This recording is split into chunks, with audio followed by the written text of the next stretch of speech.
Hello everybody and welcome once again to Every Movie Ever, where I have not changed my shirt and we are going to keep trying to review every movie ever made, starting today with an education. Now listen, this is just a favorite of mine. This is a movie that I've revisited again and again and again. It is a rare female coming-of-age story following a young woman as played by Carey Mulligan, who is coming of age in 1960s England and, kind of falls in love with for the first time, and unfortunately it's with an older man, and unfortunately he is a creep, not just because he's an older man, he is also a con artist. Yay. But the movie, you might expect that to build into some sort of big heist sequence or something, and it doesn't. This remains a very personal movie about a young woman chafing against her restrictive home life and coming into her own. Carey Mulligan is simply amazing in it. She is one of our best young actresses, and she really shows that here. Olivia Williams plays her teacher, and she plays it just right. She's really able to capture that feeling of a smart, confident, and independent woman in London in the 60s who can see the path that Carey Mulligan is on, who has maybe been there herself before and wants very much to help and to stop her from making the mistakes, but knows how to let her grow on her own and how to be there when Carey needs her.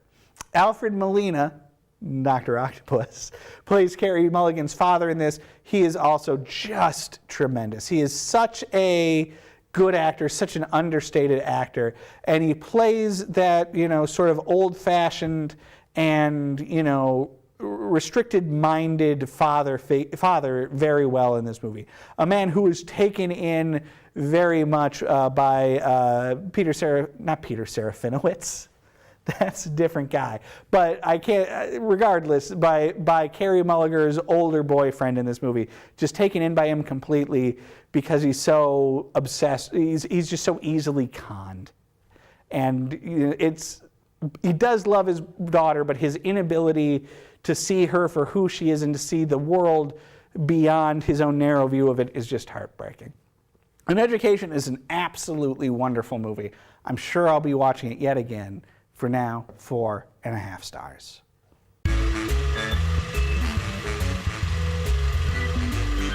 Speaking of British films, let's talk about another British picture with What We Did on Our Holiday. Now, this is one that recently caught on cable. And pretty good. So this is a British comedy, I suppose, about a family who goes to their patriarch. Okay. Let's take a step back. So it stars David Tennant, who used to be Doctor Who and used to be Broadchurch, and is just an all-around terrific actor. And he is married to Rosamund Pike, who was so amazing in Gone Girl. Really tremendous actress I would love to see more of. They are married, but their marriage is in trouble, and they are taking their children to David Tennant's dad's 70-somethingth birthday. David Tennant's dad, the always wonderful Scottish comedian, Billy Connolly. Here's the rub.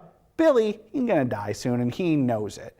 And he's sort of letting this party happen to humor his children, David Tennant and a couple others.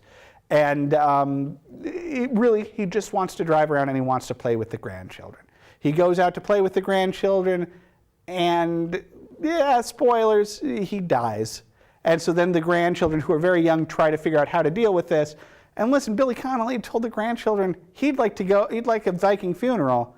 So they decide, that's a good idea. And then things kind of tumble out of control, but in sort of a restrained British fashion that's also somewhat realistic from there. Now listen, the big thing I took from this movie is that, these are tremendous actors, but also when Billy Connolly dies, we need to have a Viking funeral for Billy Connolly. Can we all agree that this is the perfect thing and how the man has to go? I mean, come on. This is a fun movie. It is a little, it is what it is. It's as good a movie as I think it was ever going to be. It is a nice warm blanket of a movie that deals with some difficult subjects very well, and also has, while there is some pathos in it, has a lot of, good humor in it. What We Did on Our Holiday, 3.5 stars. Now it's time for a Hollywood classic. So this week, we are taking the Hollywood classic moniker and we are stretching it very thin, because largely the only way in which this movie classifies as a classic is that it's in black and white. We're talking about the Tuan Key. So I've heard about the Tuan Key before. This is the movie where a guy gets a TV that's actually an alien TV that makes his life miserable. The movie stars Hans Conried, a terrific comedian. He was the voice of Captain Hook in the Disney movie. He also plays the eponymous villain in the movie The 5,000 Fingers of Dr. T, if you've ever had the treat of seeing that movie before. So he's a regular dude whose wife buys a TV, and then the TV can walk, and it can shoot lasers, and it does everything it can to make Hans Conried's life better. It hypnotizes people. It can make money just appear. Here's the thing, though. And also it turns out it's not an alien, but it's from the future, I guess. There's two things that are wrong with this movie. One is that it's an hour and a half. 70 minutes would have been too long. This is like a Twilight Zone episode, maybe an Outer Limits, that they have stretched out, and it is not one of the ones that you could do that with. This is an undercooked premise that we have to watch for way too long. It's somewhat interesting, but it's pretty boring. There are moments, but the whole thing, it's, to quote Mr. Bilbo Baggins, he's too little butter spread on too much toast here, folks. Also, Hans Conried, it's Hans Conried. You want him to flip out. You want to see him just become more and more just unhinged and get really crazy by the end of the movie, and that doesn't really happen. He only gets a little crazy. You guys know how Captain Hook is. You want to see this guy build to those levels, and he only gets about here. Tuan Key, listen, I'm sort of glad that I got to see this little oddity of a movie, but it's only 2 stars.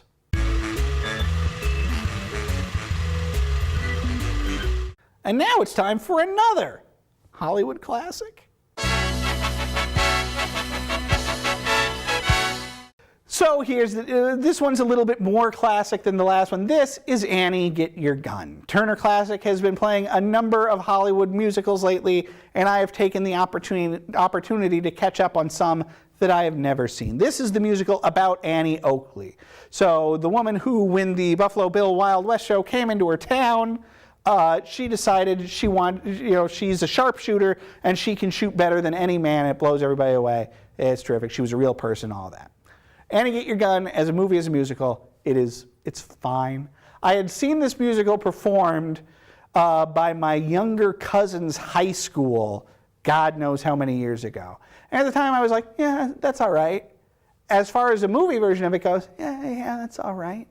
It stars Betty Hutton as Annie, and I love Betty Hutton, and she is certainly charming here and fun to watch.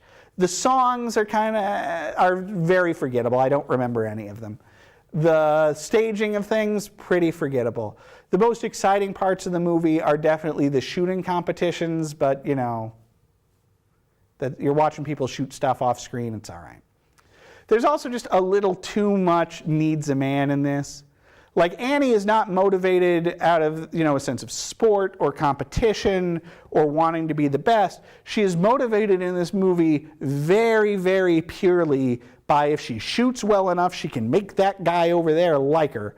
But even when she shoots well enough, he doesn't like her. So she realizes she needs to shoot not as good, and then he'll like her. And that's it. That's the lesson of the movie. So I don't love that. Listen, it's fine, it's fine, it's fine. It's 3 stars.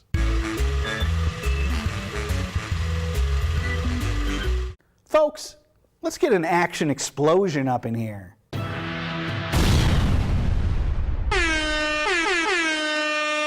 So I finally got around to watching Justice League, the latest DC Comics movie about, the Justice League. The one wherein they said, hey, you know how Marvel built up the Avengers with like each of them having their own movie, and then it was really exciting to see them all together?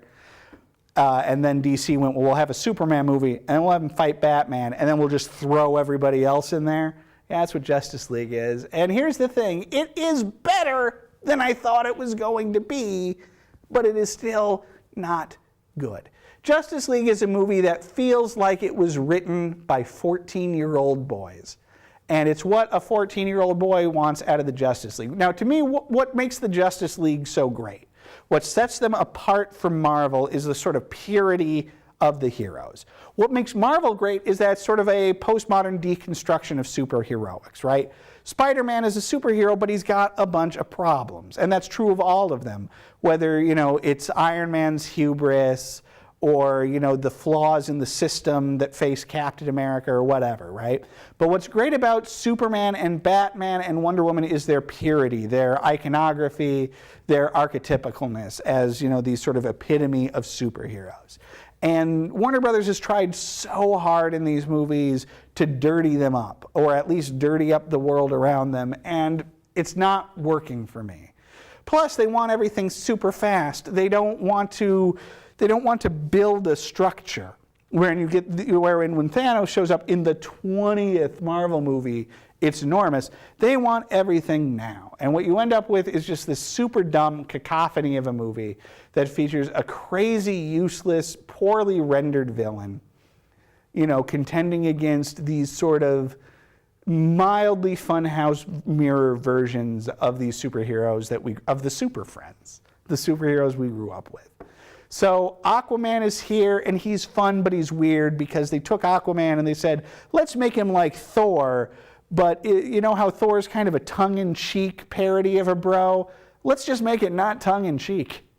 And then Ezra Miller is here as the Flash, and he's pretty charming, but we already have a charming Flash on TV, so why is this guy here?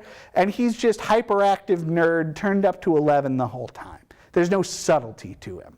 Gal Gadot is back as Wonder Woman. They've taken the course correction from her own movie of not having her be super cynical all the time, and she still works pretty well here, but she sort of gets lost in the noise.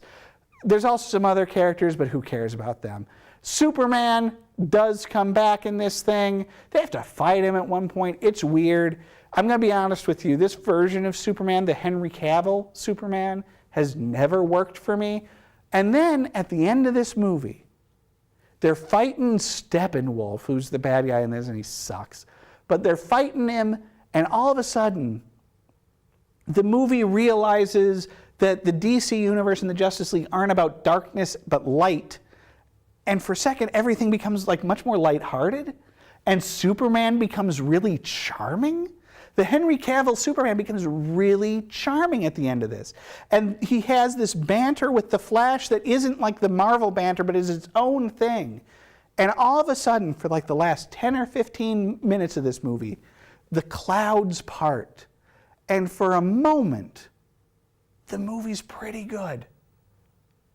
And then it's over, and it was pretty dumb for the rest of it. So Justice League, I'm not going to watch it again.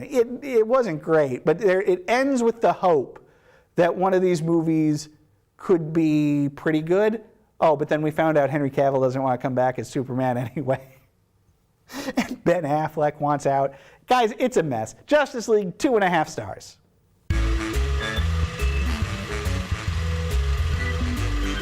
And now, folks, it's time for the worst of the week. This week's worst of the week can only be The Layover. A movie, every so often you hear somebody say a movie, I wish I could get that hour and a half of my life back. I kind of do. If I had seen this in the theater, I think I would have asked for my money back. The Layover is really bad, and it didn't need to be. So this is the movie. Listen, why am I saying this is the movie? You haven't heard of this movie. This is a movie where Alexandra Daddario, who we are big fans of at every movie ever, she and Kate Upton are best friends. And they both have problems with their jobs, so they decide to take a vacation, a girls' trip for the weekend, just the two of them, to have some fun and forget about stuff.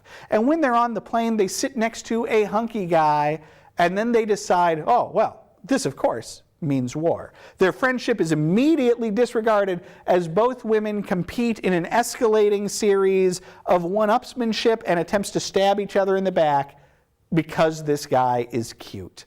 It is deeply misogynist. And then at the end of it, it turns out that this guy who has been trying to get to a wedding the whole movie, and they're both competing to try to help him get to the wedding, yeah, it turns out it's his wedding, so it's even worse.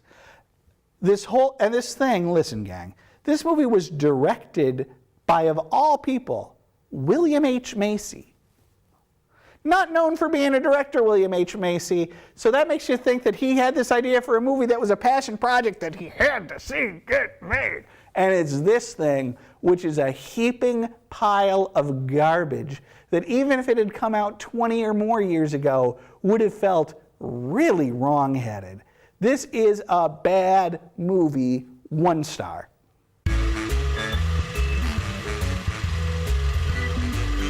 Now it's time for the best of the bunch. Welcome to the best of the bunch.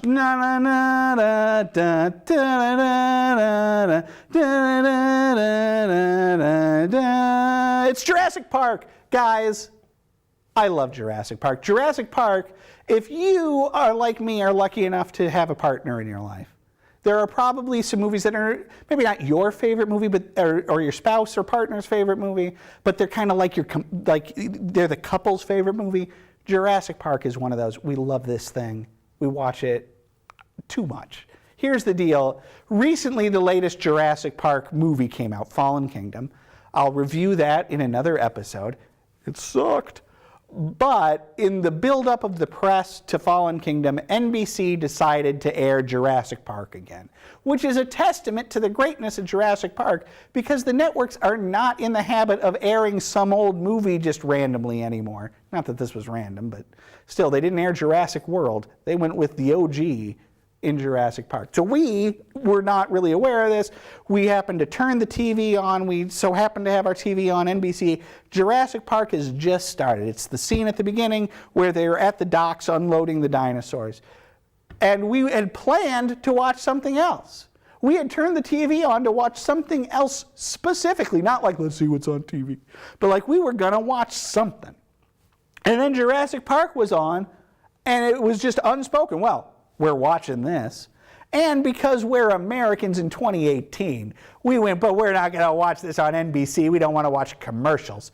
Plus, NBC, you had some sort of weird like motion smoothing thing going on in this presentation. No. So we turned on, we flipped over to our digital movie collection, and we just watched our copy of Jurassic Park because we're weird. Even though it had just started on NBC, we said, not good enough, Jurassic Park. Anyway, guys, it's a classic, and it's a classic for a reason. This is a movie, even coming a little bit later in his career, this is one of those movies that is the pinnacle of Spielberg's powers. Showing, this is him being able to craft something that is at turns wondrous. Like when Sam Neill and Laura Dern see the dinosaurs for the first time and we see them through their eyes, even though the CGI has aged not as great as it could have, but still pretty good, but still you can kind of see, you can see the flaw in it a little bit.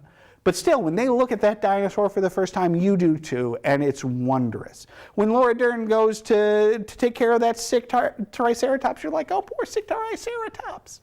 When the T-Rex shows up for the first time, you're still like, ah! So it's at turns wondrous and at turns terrifying. It is still very effective as a suspense film. When the T-Rex is trying to get at those kids in that Jeep, it is still suspenseful. When the raptors get out and they're in that kitchen, it is still great. This is a movie, this is a kids in peril movie where, God help us all, one of the kids actually refers to herself as a hacker and then actually has the hacking prowess to save the day at the end of the movie, where I don't care, where it still works, and where when those kids are in jeopardy, you're rooting for them. A thing which, no matter how many kids they keep throwing in these sequels, they have never been able to do again. And then the cast is so great. And it's not the cast you would have expected to be in this movie, right?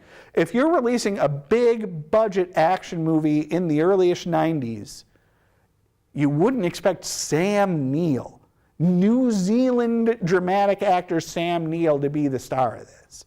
Where is Bruno? But listen, Sam Neill is great in it, and he's perfect for it, as is Laura Dern, as is so sexy Jeff Goldblum. So great in this.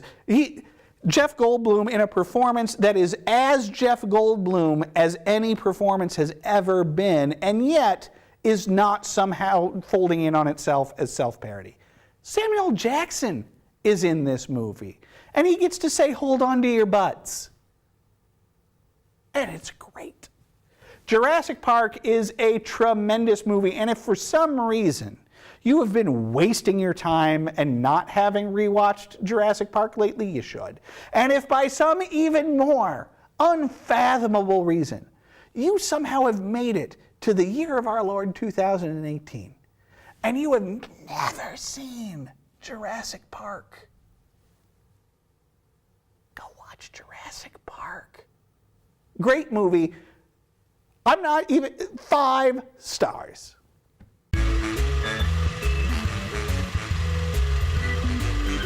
So that is going to do it for Every Movie Ever. Thank you so much for joining us. We will be back next time as we keep trying to review every movie ever. And as a rare treat, I'm going to sing us out. Na na na na na da da da da da da da da da da da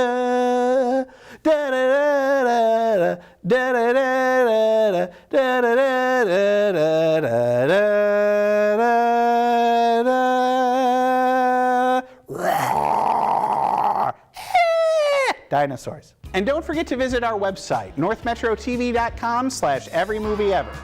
There, you can watch reviews of every movie we've ever covered here on the show, as well as complete episodes. That's northmetrotv.com/everymovieever.